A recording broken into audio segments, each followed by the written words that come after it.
இல்லை, இது short சர்க்கியூட்ல BJP out ஆகுது. இந்தியா கூட்டணி ஆட்சிக்கு வருது. அவங்க தாங்க பண்ண பாவத்தை எல்லாம் இந்த ஷார்ட் சர்க்கியூட் மூலம் எரிச்சுக்கிறாங்க. இந்த ஃபைலை காணாம அடிக்கிறது புதுசுன்னு நீங்க நினைச்சுக்காதீங்க. ரஃபேல் ஊழல் விவகாரத்துல இன்னும் ஃபைல் வரல. பல மத வெறுப்பு பேச்சுக்களையும் பேசுறாரு. இன்னொரு புறம் அப்படி பேசுற நேரத்துல வெளியேறிடுவேன், பொது வாழ்க்கையிலேருந்து வெளியேறிடுவேன். அரசியலுக்கே தகுதி இல்லாதவன் நீ தான், தகுதி இல்லாதவன் நீ தான் சொல்றியா, அப்புறம் நீ தானே போகணும் இல்லையே. ஆனால் பேட்டியில தன்னை கிளாரிஃபை பண்ணிக்கிறாரு அப்படின்னு நம்ம எடுத்துக்க முடியுமா? இல்ல இடத்துக்கு தகுந்த மாதிரி பேசுறாரா? இல்ல, அப்படிலாம் இல்லை. அவருக்கு ஓட்டு வேணும்னா அவர் என்ன வேணாலும் 50 நாளைக்குள்ள நான் ஒட்டுமொத்த கருப்பு பணத்தையும் முடிச்சு தரலன்னா என்ன பண்ணணும்? நடுத்தருவில் வச்சு கொடுத்துங்கன்னு சொன்னாரா இல்லையா? இப்பயுமே சொல்லியிருக்காரு. அதானி விவகாரத்தில் நிரூபிக்கப்பட்ட தூக்கில் எடுங்கன்னு சொல்லியிருக்காருல்ல. அதான், அதாவது அவர் எதையுமே அவரா செய்யறத சொல்ல மாட்டார். இவங்க இந்த இடி ஐடின்னு போட்ட நாடகம் எல்லாம் வெளியே வந்தால் மோடியும் அமித்ஷாவும் சாவர வரைக்கும் திகார். வாய்ஸ் ஆஃப் சவுத் நேயர்களுக்கு வணக்கம்.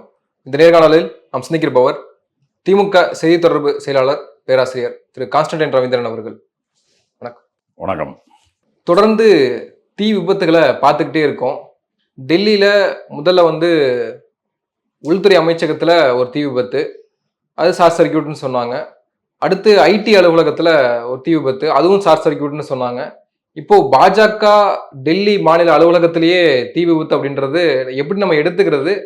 இது இயல்பாக வெயில் காலத்தில் நடக்கக்கூடிய நிகழ்வாக நம்ம கடந்து போகணுமா, அல்லது இது நீங்க எப்படி பார்க்குறீங்க? இல்லை, இது ஷார்ட்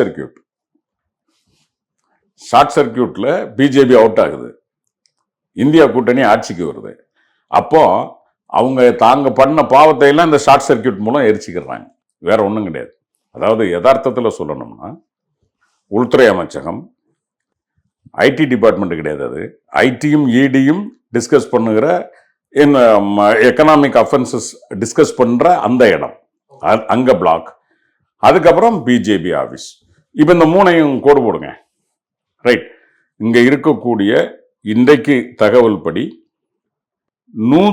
அவங்க நிப்பாட்டி இருக்கிற 343 கேண்டிடேட்ஸ்ல 106 கேண்டிடேட்ஸ் இந்த இடி ஐடி மூலமா பிஜேபிக்கு வந்தவங்க. பத்திரிகை சொல்லுது, நானும் நீங்களும் பேசல, பத்திரிகை சொல்லுது. இத்தனை தலைவர்கள் அவங்க கொண்டு வர்றதுக்கு காரணம் இந்த இடி, ஐடி, உள்துறை பிளஸ் பிஜேபி ஆபீஸ். ரைட். இப்ப அவங்களுக்கு என்ன அப்படின்னா, இந்த தீ விபத்து தான் உறுதி செய்கிறது இந்தியா கூட்டணி வெற்றி பெறுகிறது. ஏன்னா இதுக்கு முன்னாடி வரலாறு புரட்டி பார்த்தீங்கன்னா 1977 ஒரு முறை இந்த மாதிரி நடந்திருக்கும். என்னன்னா அப்போ இங்க எமர்ஜென்சி இருந்தது. அம்மையார் இந்திரா காந்தி அம்மையார் அப்போ பிரதமராக இருந்து ஜனதா ஆட்சியை பிடிக்க போகுது.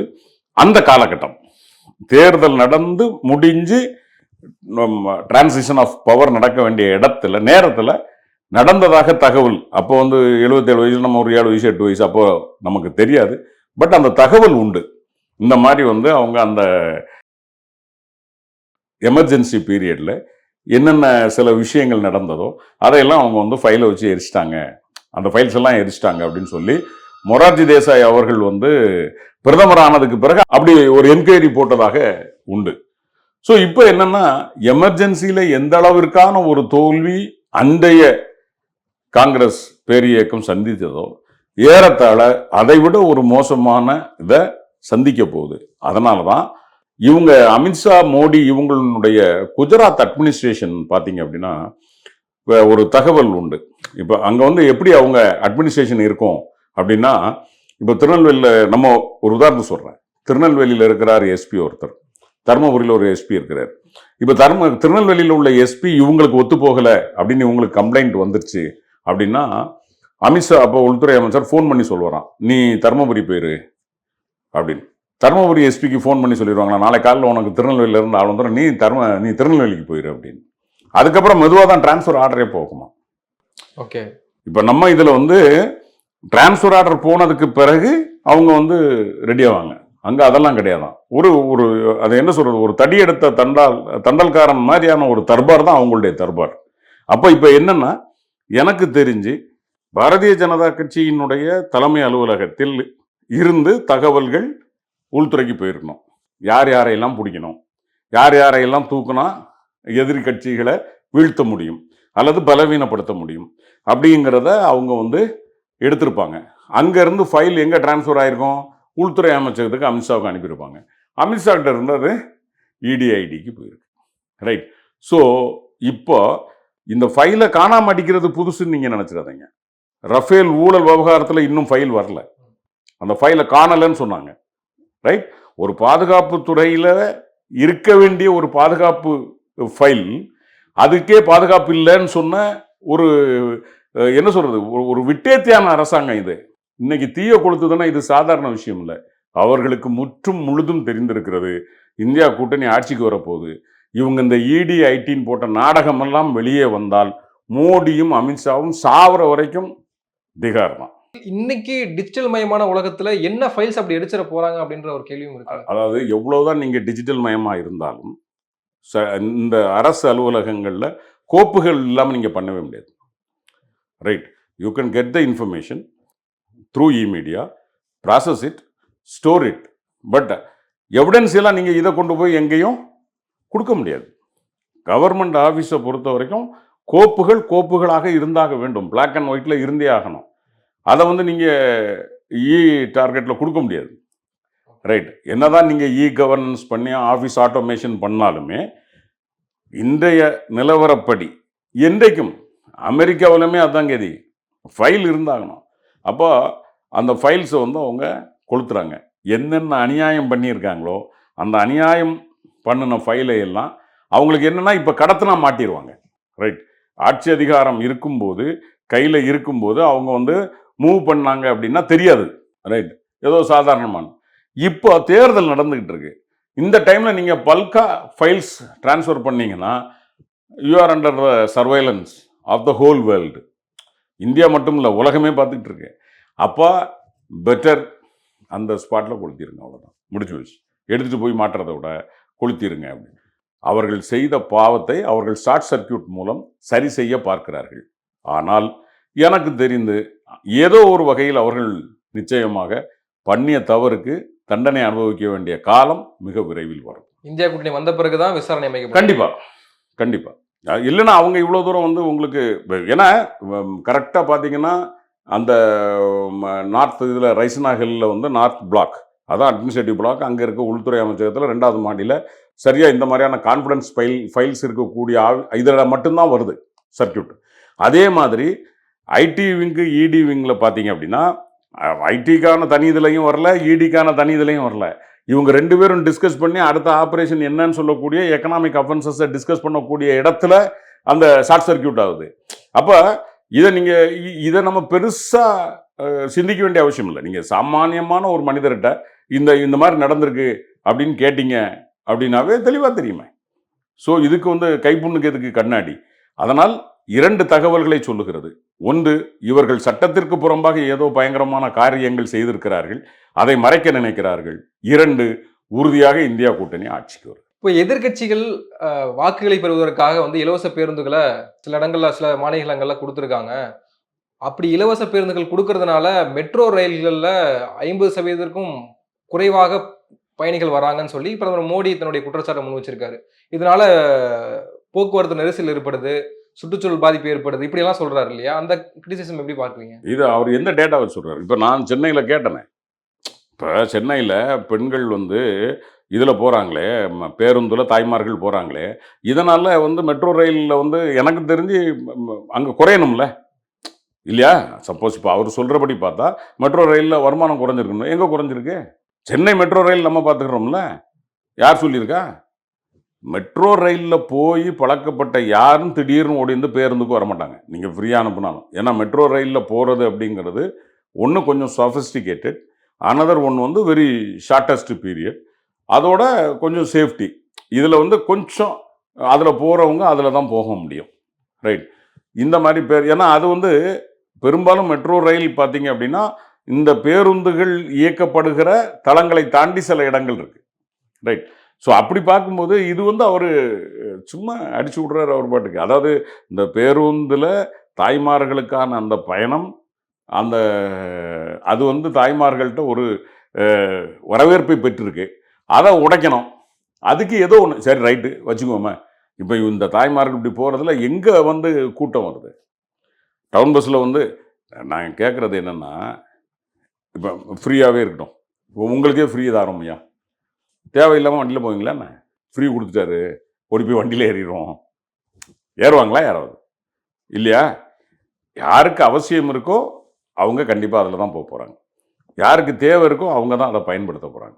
இது அதாவது ஒரு ஒரு என்ன சொல்கிறது, சிந்தனையே இல்லாமல் மைக்கு கிடச்ச உடனே பேசுகிற புது பேச்சாளர்கள் இருக்காங்களே, 4ஆம் தரம் 5ஆம் தரம் பேச்சாளர், அவங்க பேச வேண்டியதெல்லாம் எடுத்து மோடி பேசுகிறாருன்னா. ஒரு பக்கம் இஸ்லாமியர்கள் குறித்த பல மத வெறுப்பு பேச்சுக்களையும் பேசுறாரு. இன்னொரு புறம் வந்து அப்படி பேசுற நேரத்துல வந்து வெளியேறிருவேன். பொது வாழ்க்கையிலேருந்து வெளியேறிருவேன். அப்படி நான் பேச மாட்டேன். எல்லாரையும் சமமானவன் நடத்துறேன் நானு அப்படின்னு இன்னொரு பேட்டியில சொல்றாரு. நம்ம எப்படி எடுத்துக்கிறது இத? இவரு ஹரிச்சந்திரனும் இல்லை, மானஸ்தனும் இல்லை. ரைட். நான் ஓப்பனாக சொல்கிறேன், மோடி நெய்தர் ஹரிச்சந்திரன் நார் மானஸ்தன்.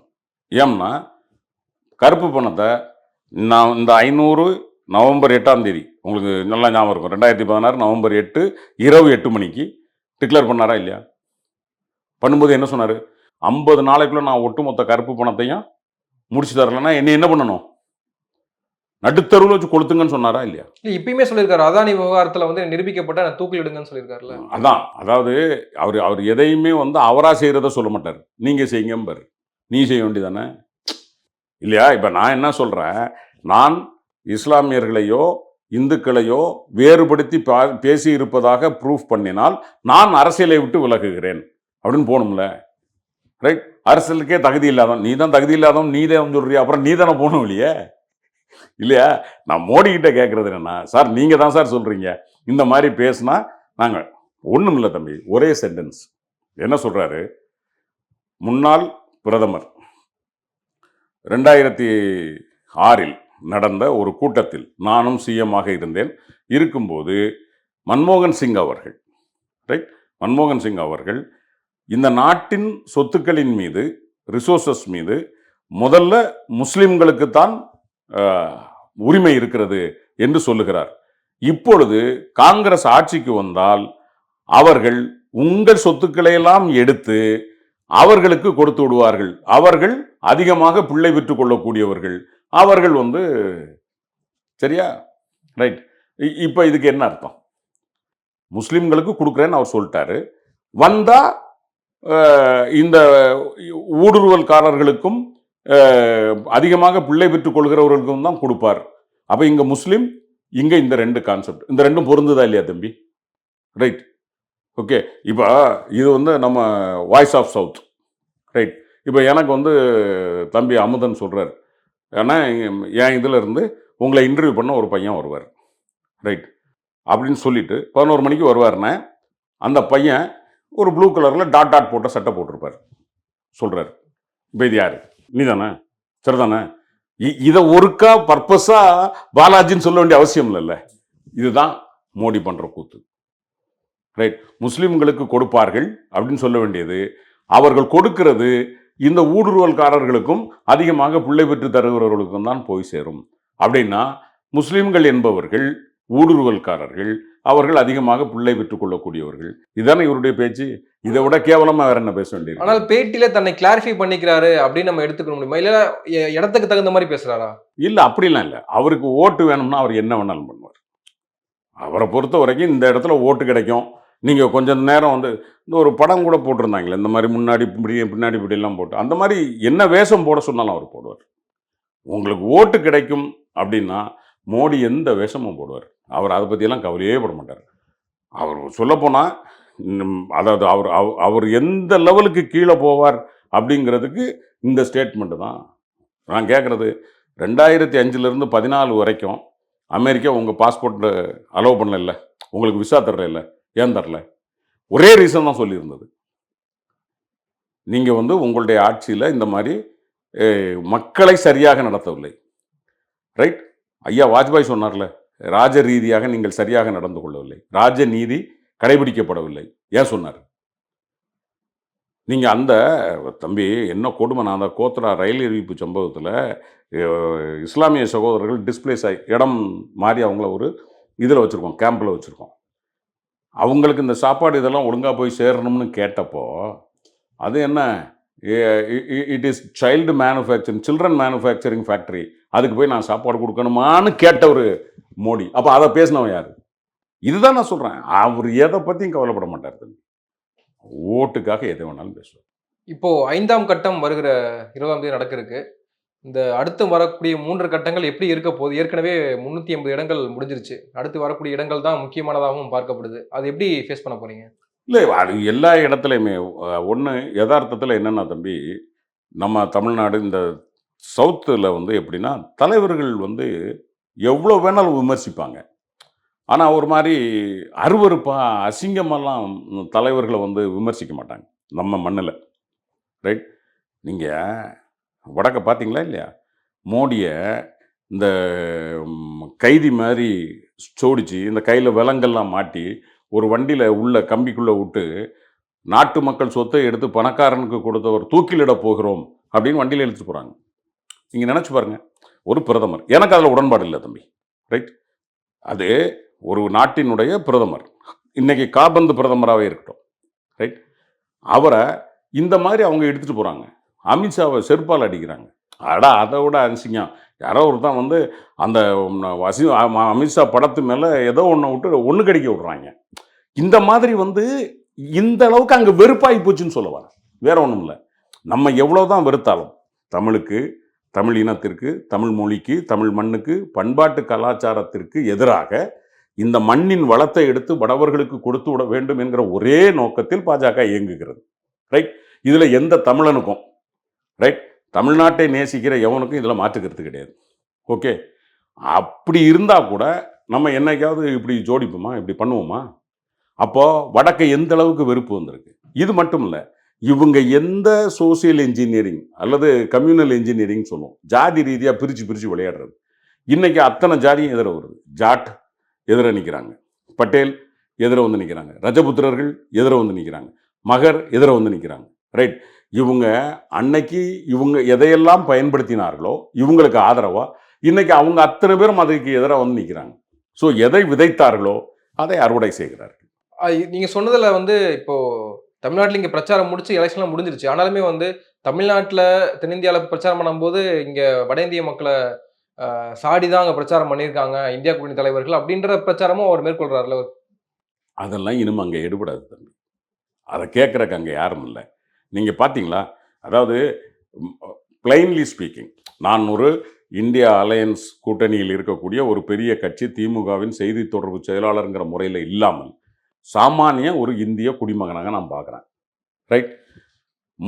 இவர் ராகுலுக்கோ பிரியங்கா காந்திக்கோ அல்லது இந்தியா கூட்டணி தலைவர்களுக்கோ அந்த கூட்டம் வருவது எப்படி ஆர்ப்பரித்து வருகிறது, இவருக்கு எப்படி கூப்பிட்டு உட்கார வச்சிருக்குன்னு பாருங்கள்.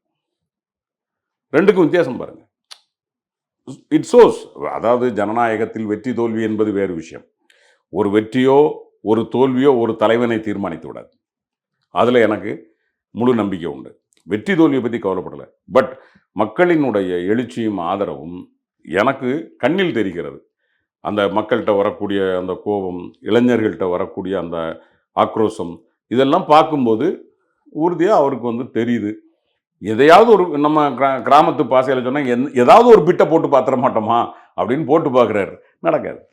நன்றி. பொறுத்திருந்து பார்க்கும் முடிவுகள் எப்படி இருக்குன்னு உங்கள் நேரத்துக்கு மிக்க நன்றி. மிக்க நன்றி. உங்களுக்கும் வாய்ஸ் ஆஃப் சவுத் நேயர்களுக்கும் மனமார்ந்த வாழ்த்துக்கள்.